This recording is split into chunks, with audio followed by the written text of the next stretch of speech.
This is Concept A classes, and today we'll deal with chapter 10 of class 8 NCERT History, India after independence. So in the last chapter we saw how India gained independence followed by the partition of India. So in this chapter we'll see what happened to India after independence. So first we'll discuss about the new India, that is India after independence, and then we'll see how the constitution was written, how states were formed, and how the constitution planned for the development of the country, and what happened to India after 60 years of its independence. A new and divided nation. So when India became independent in August 1947, it faced a series of challenges. One such challenge was the partition. After this partition, about 8 million refugees had come from Pakistan into our country, and these peoples had to be found homes and jobs. Another problem was the princely states. We had about 500 of princely states, each ruled by a Maharaja or a Nawab, and each of these Maharajas and Nawabs had to be convinced to join the new nation. So the problems of both the refugees and the princely states had to be addressed immediately. Therefore, the new nation had to adopt a political system that would best serve the hopes and expectations of its population. So, what was the population of India at that time? We had about 345 million people, and that too was divided. So, this was also one of the next challenge that India had to face. There were divisions between the high caste and low caste, the majority of Hindu community and the Indians who practiced other faiths. The citizens, they had different languages, that they spoke in different languages, they wore different kinds of dresses, they ate different kinds of food, they practiced different professions. So in spite of all these diversities, the people had to live together in one state. So it was not easy to make them live together. So this created a problem of unity as well. Now, other than this unity problem, the country faced a major problem in the development as well, because at that time the Indian economy was very weak. Majority of Indians, they lived in villages. Farmers and peasants, they depended on monsoon for their survival. So was the case of the non-farming sector of the economy. For example, if the crops failed, the barbers, the carpenters, weavers and other service groups, they would not get paid for the services either. In cities also, the factory workers, they lived in crowded slums with little access to education or healthcare. Hence, a new nation, it had to do a lot of work to remove the poverty, the illiteracy, etc. by increasing the productivity of agriculture and also by promoting new job creating industries. Hence, unity and development, they had to go hand in hand. That is, if there is no unity between different sections of the India, they would result in violence and conflicts. At the same time, if fruits of this economic development, it did not reach the every mass of the population, it could create division. For example, we know how there is a difference between the rich and the poor. Similarly, there would be divisions between the cities and the countryside, between regions of India that are prosperous and the regions of India which are lag behind. So this fruits of economic development should reach among all the people. So these all were the major challenges that were faced by India at that time. So what did the country do?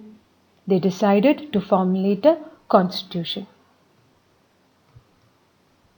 So let's now discuss how the constitution was written and some of the features which were adopted by the Indian constitution. Now, between December 1946 and November 1949, 300 Indians, they had a series of meetings on the country's political future. Now, these 300 Indians, they constituted the Constituent Assembly, and the meetings were held in New Delhi. We have already discussed about this Constituent Assembly in chapter 9. So if you have any doubt, please refer those slides. Now the participants at these meetings, they came from all over India and from different political parties, and these discussions resulted in the framing of the Indian Constitution, which came into effect on 26 January 1950. So let's discuss about some of the features of the Indian Constitution. One feature of this constitution was its adoption of the universal adult franchise. What is this universal adult franchise? It states that all the people above the age of 21, they would be allowed to vote in state or national elections regardless of their wealth, the income, gender, social status, race, etc. Later, this age was revised to 18 years. Now, this was actually a revolutionary step for Indians as they were allowed to choose their own leaders. In many other countries at that time, such as the United Kingdom and United States, this right has been granted in stages. First, only the men of property had the right to vote. Then the working men only could vote. Then after bitter struggle of American and British women, they were granted this vote. Whereas in India, our constitution granted this right to every man and woman irrespective of their gender, their class or education. Now, the second feature of the constitution was that it guaranteed equality before the law to all citizens regardless of their caste or religion. We have already discussed in our civics chapter that every citizen was equal before the law regardless of their caste or religion. But there were some Indians who wished that India itself should run as a Hindu state. They pointed out the example of Pakistan, saying that that was a country entirely created to protect the interest of Muslims. However, the Indian Prime Minister Jawaharlal Nehru was of the opinion that India could not and must not become a Hindu Pakistan.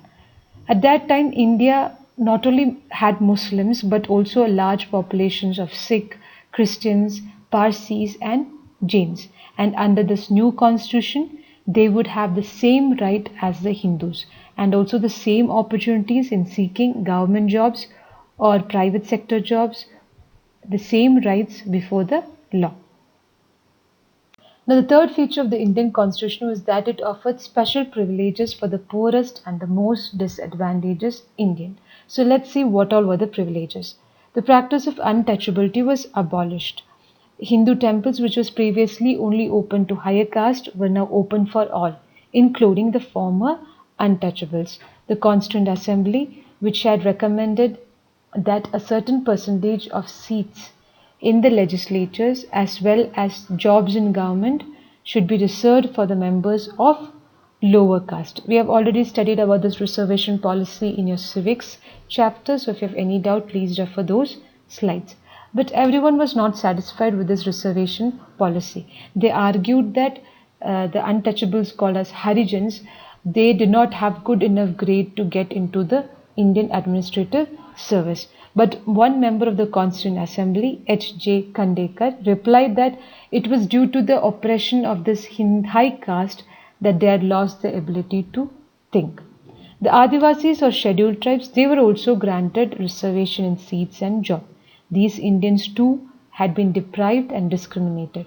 The tribals, they had been deprived of their modern health care, education, while the lands and forests have been taken away by the powerful outsiders. So the new privileges they granted by the Indian Constitution were meant to make amends for this. Now, another major issue at that time was how to distribute power between the central and the state government. So the Constituent Assembly spent many days discussing this distribution of powers between the central and the state government. Some members thought that the center's interest should be foremost. Other members felt that the provinces should have greater power so that they could manage the country well. So in order to balance these competing claims, the Constitution provided three lists of subjects: a union list, state list and a concurrent list. Now the union list consists of subjects such as taxes, defense and foreign affairs, and these affairs were exclusive responsibility of the center, and only the central government has the power to make laws on these subjects. Then we have state list. Now the state list consists of subjects such as education and health, and this should be taken care by the states only, and the state government has the power to make laws on these subjects. Then we have the concurrent list. The concurrent list consists of subjects such as forest and agriculture, and here both the center and the state would have joint responsibility, and they both could make laws on this education of forest, agriculture, etc. Now, another major dispute in the Constituent Assembly was languages because India had different types of languages. Many members believed that the English language should leave India with the British rulers and use Hindi instead. That is, they wanted to replace English with Hindi. However, those who did not speak Hindi, they were of different opinion. For example, in an assembly, the T.T. Krishnamacharya, he conveyed that if Hindi would be imposed on South India, they would be separated from India. Hence, a compromise was finally arrived, namely that Hindi would be the official language of India and English would be used in courts, the services, communications between one state and another. Now, many Indians actually contributed to the framing of the constitution, and the most important role was played by Dr. B.R.Ambedkar, who is the chairman of the drafting committee. Now, it was under his supervision that the document was finalized. So, this was the lawyers who helped in drafting the Indian Constitution. In his final speech to the Constituent Assembly, he said that the political democracy had to be accompanied by the economy and the social democracy, and giving the right to vote would not lead to the removal of other inequalities between rich and poor or upper caste or lower caste. He also added that the new constitution would face many contradictions. Now let's see how the states were formed. Now in 1920, the Indian National Congress, they had promised that each major linguistic group or a language group, they would have its own province after independence. That is, the National Congress, they promised that they would provide separate provinces for each language speaking people. For example, if the Tamil people are there, they would be provided with a separate province. For Malayalis, a province. For Marathis, a province. For Kannada people, a province. So that was what the Indian National Congress promised. However, the Congress did not take any steps to honor this promise. Why? Because during the partition of India, more than 1 million of people were killed in riots between Hindus and Muslims. Hence, the Congress decided not to make any further divisions on the basis of language. Both Prime Minister Nehru and Deputy Prime Minister Vallabhbhai Patel were against this creation of linguistic states. Nehru clearly stated that he had to check the disruptionist tendencies caused due to partition and make the nation strong and united. So, as the Indian National Congress did not fulfill the promise, this caused a great disappointment among the Kannada, Malayalam, Marathi, and Telugu speakers, and they began to protest. Now, the strongest protest came from the Telugu speaking districts of the Madras Presidency. When Nehru went to campaign there during the general elections of 1952, he was met with black flags and slogans demanding, "We want Andhra." And in October of that year, a veteran Gandhi named Poti Sriramulu, he went on a hunger strike demanding for the formation of Andhra state to protect the interest of Telugu speakers. The fast actually attracted much support. The hartals and bands were observed in many towns, and on 15 December 1952, after 58 days of his fast, Poti Sriramulu died. And the protests were so widespread and intense that the central government was forced to give in to the demand. Even the newspapers said that the passing away of Poti Sriramulu engulfed the entire Andhra into disorder or into chaos. Thus, on 1st October 1953, a new state of Andhra came into being, which was subsequently became Andhra Pradesh. So after the creation of Andhra, other linguistic communities also began to demand their own separate states. Hence, a state reorganization commission was set up which submitted a report in 1956. This commission recommended the redrawing of district and provincial boundaries to form compact provinces of Assamese, Bengal, Oriya, Tamil, Malayalam, Kannada and Telugu speakers respectively. The Indian states such as Kerala, Andhra Pradesh, Mysore, they all were formally created under the State Reorganization Act.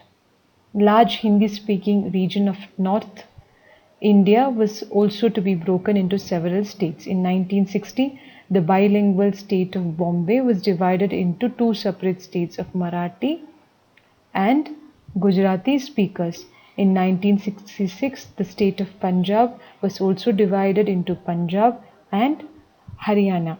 The former was actually for the Punjabi speakers who were mostly Sikhs, and the latter were for those who do not speak Punjabi but the versions of Haryanvi or Hindi.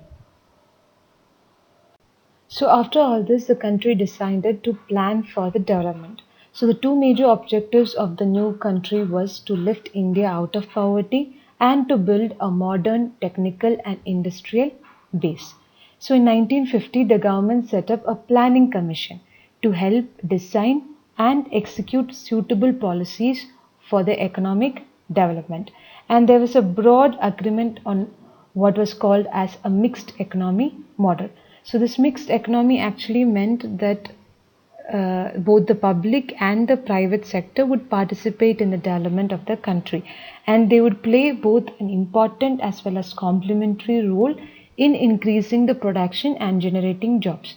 And these roles were defined by the Planning Commission. Later, this Planning Commission was actually dissolved by Narendra Modi ji in 2014, and it was now replaced by a new institution named as Niti Aayog. So later in 1956, the second 5-year plan was formulated. Now this plan's major objective was to set India on the path of rapid industrialization.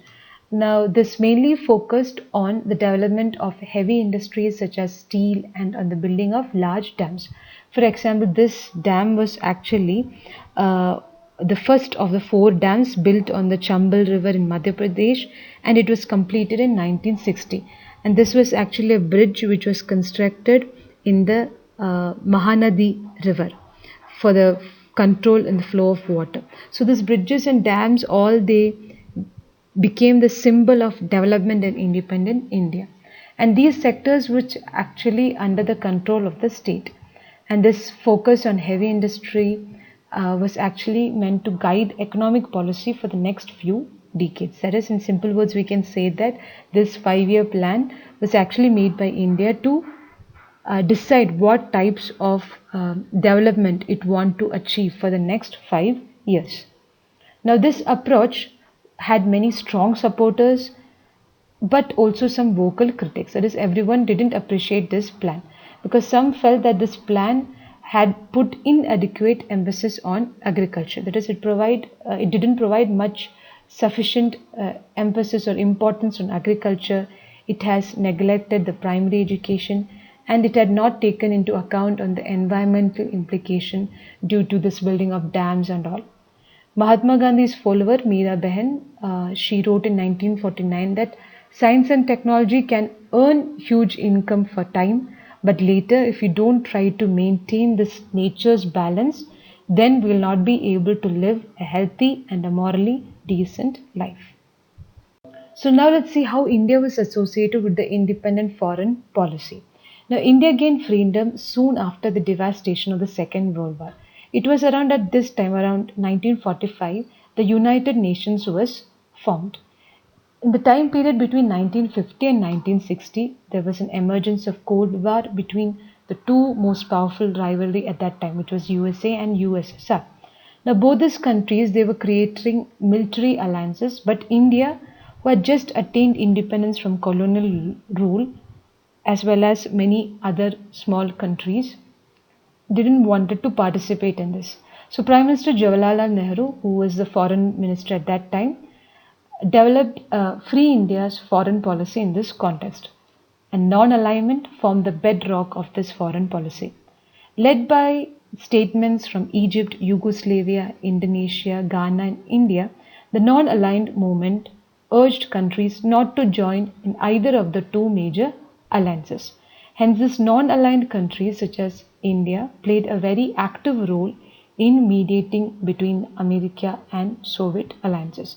They tried to prevent war, often taking a humanitarian and a moral stand against war. And by 1970s, a large number of countries had joined this non-aligned movement. So let's now see what happened to the nation after 60 years of independence. So it was on 15th August 2007, India celebrated 60 years as a free nation. India is still united and it is still democratic. Many foreign observers at that time felt that India could not survive as a single country. It would break up into many and or either it would come under military rule. But still India stayed united. 13 general elections have been held since independence, as well as hundreds of state and local elections. There is a free press, that is, we have the freedom of speech and expression. There is an independent judiciary. And finally, the fact that the people speak different languages or practice different faiths, it had not come in the way of national unity. In fact, it was actually a unity in diversity. Whereas on the other hand, deep divisions still persist. Though the Dalits or untouchables were guaranteed equality in the constitution, they still face violence and discrimination. In many parts of the rural India, they are not allowed access to water sources, temples, parks and other public places. Similarly, despite the secular ideals which are given in the constitution, there are still clashes among different religious groups in many states. And above all, as we all have noted, the gulf between the rich and poor, they have grown over years. So this is modern Mumbai. Here we can see the difference between the slum areas and those living in flats and all. So there is a big gulf between the rich and poor even throughout these years. And some parts of India and some groups of India have benefited a great deal from economic development. For example, the rich people, they live in large houses, they dine in expensive restaurants, they send their children to expensive private schools, they take expensive foreign holidays, whereas those people living below the poverty line, they are still living in urban slums, living in remote village areas on the land that yield little. They cannot even afford to send their children to school. So even though the constitution recognizes equality before the law, but in real life, some Indians are more equal than others. But the Republic of India, even though it has not been a great success, it has not been a great failure either. So that's all for chapter 10, India after independence. So we have completed the entire syllabus of class 8 history. Tune in soon for the next session. Thank you so much. May God bless you all. Take care and bye-bye.